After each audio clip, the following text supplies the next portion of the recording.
किसी किराने की दुकान पे जाओ और किराने की दुकान पे जाकर उससे बोलो भाई साहब एक जोड़ी चप्पल देना, तो वो चप्पल देगा। अरे पागल कैसी बातें करता है, किराने की दुकान पे आके चप्पल मांग रहा है, जूते चप्पल की दुकान पे जा। तो यहाँ किस लिए आए हो? ठाकुर जी को सुनने आए हो ना, कथा सुनने आए हो ना, तो किस प्रयोजन में लगे हो भैया? कार्यकर्ता जन है, अपना कार्य कर रहे हैं, आप सब शांति से कथा श्रवण करें। 81 दिन के ठाकुर जी हुए। ठाकुर जी ने आज करवट ली है। अब जैसे ही लाला ने करवट ली, मैया बड़ी खुश हो गई, अरे मेरे लाला ने करवट ली है, मेरे लाला ने करवट ली है। अरे नंदराय जी, अरे अरे अरे नंद महर जी, आज मेरे लाल ने करवट ली है, जाओ जाओ जाओ शांडिल्य मुनि से पूछ के आओ कि कहा करना चाहिए। तो बाबा बोले करवट लेवे पे तो कछु नहीं सुनियो मैंने, कछु होवे नहीं बाबा, कछु होवे कछु होवे, कछु उत्सव होना चाहिए, मेरे लाला ने करवट ली है। अब नंदराय जी गए शांडिल्य ऋषि के पास में। अब शांडिल्य ऋषि तो इंतजार कियो करते कि बाबा आवे, हमें घर पे बुलावे, लाला के दर्शन को। हाँ नंदराय जी कैसे पधारे? महाराज जी लाला ने करवट ली है। और यशोदा जी बोले कि कछु होना चाहिए, कछु उत्सव होना चाहिए, आप बताओ शास्त्र में देख के कछु होवे। तो शांडिल्य मुनि भी ठाका मार के हंसने लगे, धन्य है यशोदा। भैया शास्त्र में तो नाय पढ़ो कछु होवे, लेकिन यशोदा को मन है तो मनोरथ पूरा करो, जाओ संत ब्राह्मणन को भंडारो करो सुंदर।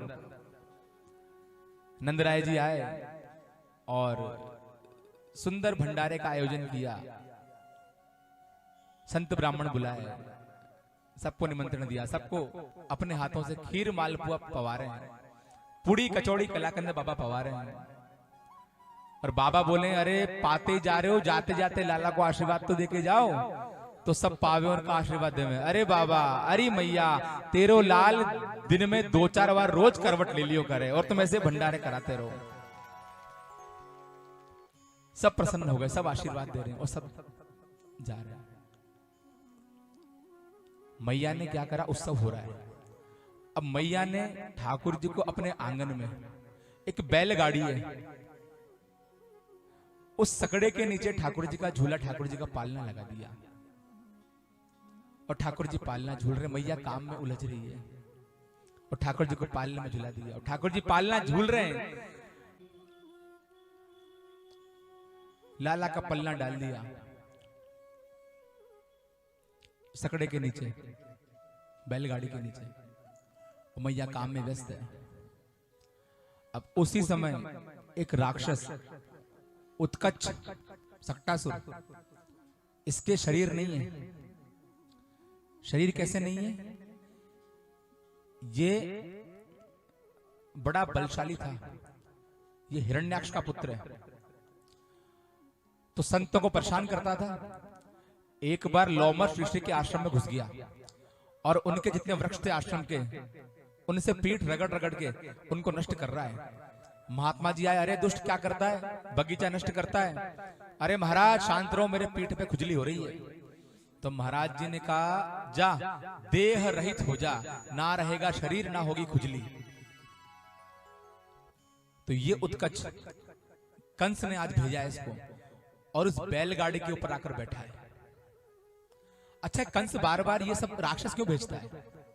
देखो सुनो, जब लाला हुए ना तो मामा के यहां से वो जावे छूचक, वह छूचक में खिलौना आवे, हम लोग भात कहवे का कहवे बाबूजी, भात भी नहीं, जब छोरा हुए जामना, जामना कहवे, ब्रज में छूचक कहवे। तो वहां में खिलौना भी जावे, खेल खिलौना जावे खूब। तो कंस मामा है ठाकुर जी को तो खूब खिलौना भेजे, और भांजा ऐसो शैतान है कि सारे खिलौना एक बार में खेल खुला के तोड़ के फेंक दे। कभी पूतना को मारे, कभी सक्कासुर को मारे, कभी बकासुर को मारे, कागासुर को मारे, ऐसो शैतान भांजा है। अभी ये जो उत्कच है ये उस बैलगाड़ी को नीचे दबावे। अब ठाकुर जी हल्का सा पैर से ऊंचा करें, ये फिर दबावे, ये फिर ऊंचा करें ठाकुर जी। और दोनों इतने समझदार है, कोई आ जाता है तो दोनों शांत हो जाते हैं, न ये ऊंचा करे और नीचा करे। इस बार उत्कच ने थोड़ा ज्यादा ही जोर से दबा दिया, तो ठाकुर जी ने भी थोड़ा ज्यादा ही जोर से लात मार दी, तो कड़कड़ कड़कड़ करता हुआ बैलगाड़ी उड़ी और उसके अंदर फंसकर वो उत्कच नष्ट हो गया। वहीं प्राण उड़ गए उसके।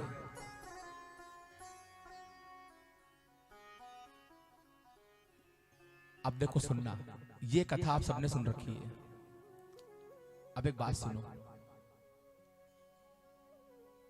राक्षस क्यों आते हैं जीवन में? मैया ने ठाकुर जी को कहां रखा? नीचे। ये बैलगाड़ी क्या है? ये जीवन गाड़ी है। जीवन गाड़ी के ऊपर श्याम सुंदर को रखा जाए, नीचे नहीं रखा जाए। जब जब भगवान को नीचे रखोगे तब तक जीवन में कष्ट आएंगे, विपदाएं आएंगी, राक्षस आएंगे, या तो खुद की औलादें ही राक्षस बन जाएंगी। भगवान को हमेशा ऊपर रखो, भगवान को हमेशा आगे रखो। खुद खाएंगे कभी आलू का पराठा, कभी मूली का पराठा, कभी गाजर का हलवा, भगवान को चढ़ाएंगे 4 चिरौंजी के दाने। बेटा बहू का कमरा खूब बड़ा, डाइनिंग रूम खूब बड़ा, गेस्ट आए नहीं आए पर गेस्ट रूम खूब बड़ा, और ठाकुर जी इतने से आले में बैठा रखे, इतने से आले में बैठा रखे। ठाकुर जी थोड़ा सा आगे चल के आवे तो गिर जावे। और कुछ माताएं तो फिर भी कपड़ा बिछाती हैं, खुद तो कुछ तो राजस्थान पत्रिका के ऊपर ही ठाकुर जी को बिठा के रखती हैं। ना कोई गद्दी है, ना कोई आसन है, ना कोई सिंहासन है ठाकुर जी का। ये होता है ठाकुर जी को नीचे रखना। तो जब जब ठाकुर जी को नीचे रखोगे तब तक जीवन में कष्ट आएंगे, तब तक जीवन में विपदाएं आएंगी। ये ठाकुर जी को, जीवन धन को जीवन गाड़ी के ऊपर रखे हो जाए, नीचे नहीं रखे हो जाए। ये विधि संत बताते हैं। भगवान को हमेशा आगे रखो, भगवान को हमेशा ऊपर रखो। हम एक जगह गए तो दंपति थे, अच्छे वैष्णव थे। तो उन्होंने कहा कि भैया, अच्छा उन्होंने सबसे मिलवाया, अपने बड़े बेटे से मिलवाया, छोटे बेटे से मिलवाया कि भैया हमारा एक और बेटा है, पर वो आएगा नहीं, आपको चलना पड़ेगा। मुझे लगा शारीरिक रूप से कमजोर कुछ होगा, विकलांग होगा। वो लेकर गए, वो लेकर गया तो भैया ठाकुर जी के दरबार में ठाकुर जी विराज रहे हैं। भैया ये हमारे सबसे छोटे लाला है, परिचय करवाए उनका भी कि हमारे परिवार का सदस्य है। भगवान को भगवान बन के रहना बहुत प्रिय नहीं है। भगवान तो कहते हैं मुझे भगवान मत मानो, उनको प्रेम करो, प्रेम चाहिए, प्रेम का ठाकुर है, लाड का ठाकुर है।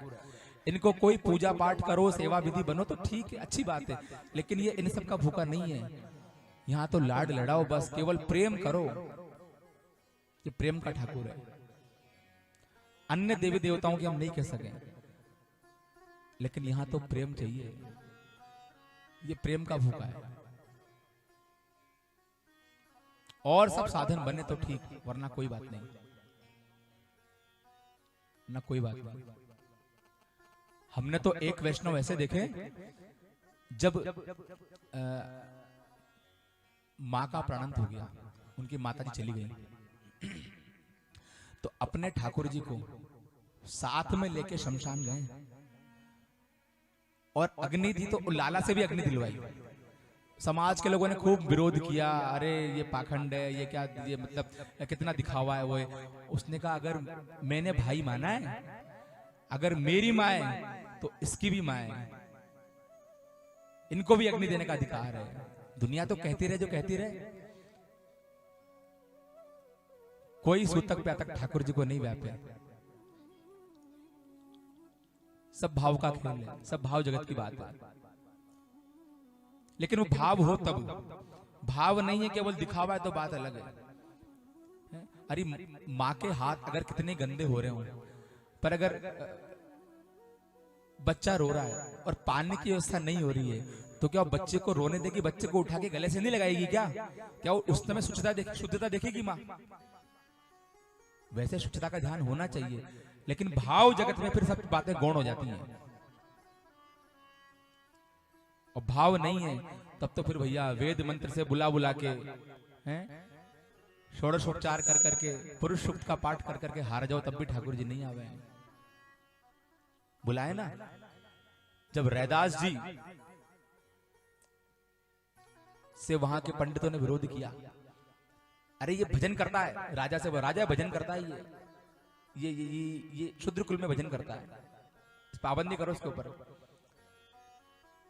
तो रैदास जी क्या कहें, भजन पे सबको अधिकार है। तो परीक्षा हुई, ठाकुर जी को बीच में रखा, पंडित वेद मंत्र बोल बोल के हार गए, ठाकुर जी का विग्रह हिला नहीं। राजा ने कहा ठाकुर जिसकी ओर चल जाएंगे वो विजय हो जाएगा। और रैदास जी ने कुछ नहीं गाया, इतना ही गाया, तेरे बिन श्याम हमारा नहीं कोई रे, तेरे बिन श्याम। दो पंक्ति में ठाकुर जी खिसक खिसक के रैदास जी गोद में आके बैठ गए। यह है भाव जगत की बात है। भगवत रसिक रसिक की बातें, रसिक ही समझे रसिक ही जाने। वह पाएगा क्या रस का चस्का, नहीं वही पाएगा इस रस का चस्का। गुण नित्य किशोरी के गाएगा जो, हंसता हुआ श्याम मिलेगा उसे, निज प्राणों की भेंट चढ़ाएगा जो। ये पुंछ स्थली का मार्ग नहीं है, ये प्रेम का मार्ग है, ये भाव का मार्ग है।